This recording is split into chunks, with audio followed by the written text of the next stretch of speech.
तालिबान ने अफगानिस्तान पर कब्जा कर लिया, कोई असर हुआ क्या वहां? सांसदों को भी रातों रात सब कुछ छोड़ करके निकलना पड़ा कि नहीं निकलना पड़ा? बोलो, तुम्हें क्या लग रहा है तुम्हारे देश में ये स्थिति नहीं बन रही? तुम्हारे बीच से अगर किसी एक बहन बेटी ने कोई बात टीवी डिबेट के ऊपर बोल दी और वो बोली है जो लिखा हुआ है, प्रमाण है, वो झूठ नहीं है, वो कोई अलग से निकाल करके नहीं बोली। अगर किसी 80 साल के खूसड़, ध्यान रखना, मुसलमान को शादी करनी होती है तो वो यही उदाहरण उठा करके लाते हैं, यही वाले।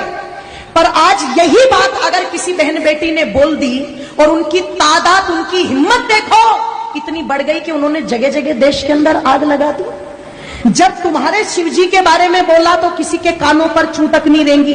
तुम्हारी माता पार्वती के बारे में बोला तब कानों पर चूं तक नहीं रेंगी।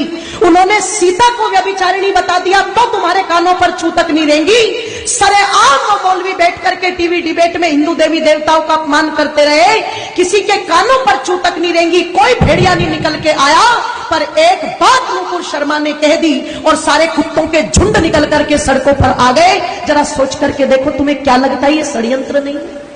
तुम्हें क्या लगता है ये पहले से कोई योजना नहीं है? आप जाते हो इबादत करने के लिए और उधर से एकदम से इतने पत्थर तुम्हें कहां मिल जाते हैं कि पुलिस वालों को पीछे हटना पड़ता है, पर वो पत्थर खत्म नहीं होते।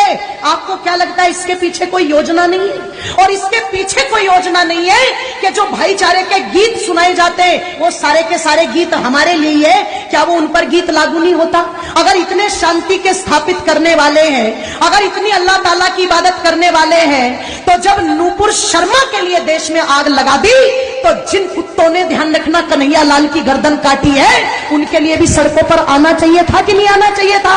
तब तो पता लगे कि ये भाईचारे का पाठ दोनों तरफ से चल रहा है। और तुम एक पक्ष को लेकर के आग लगा दो देश में और दूसरे पक्ष पर तुम दुदकारी मान करके बिल में घुस जाओ, इससे पता नहीं लगता। ध्यान रखना, इसलिए थोड़े से सचेत हो जाओ।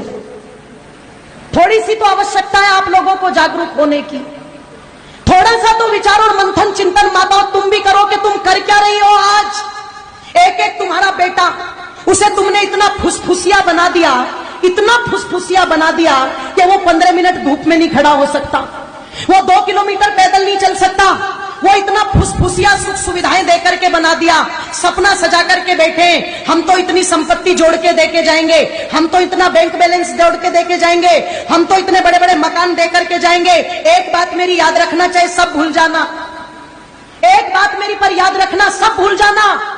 जिस दिन जिसकी तादाद ज्यादा होगी और जिसकी हुकूमत ज्यादा होगी, तुम्हारे कोठी बंगलों पर राज तुम्हारे बच्चे नहीं करेंगे, वो करेंगे।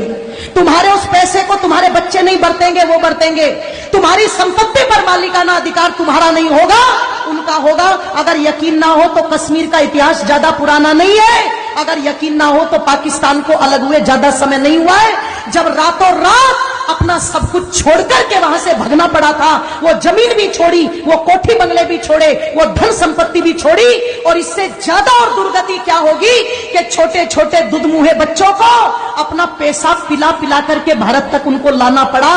तुम सोच करके देखो, ये स्थिति हो चुकी है। और अगर ये पहले हो चुका है, आगे नहीं होगा, ऐसा बिल्कुल भी मान करके मत चलना।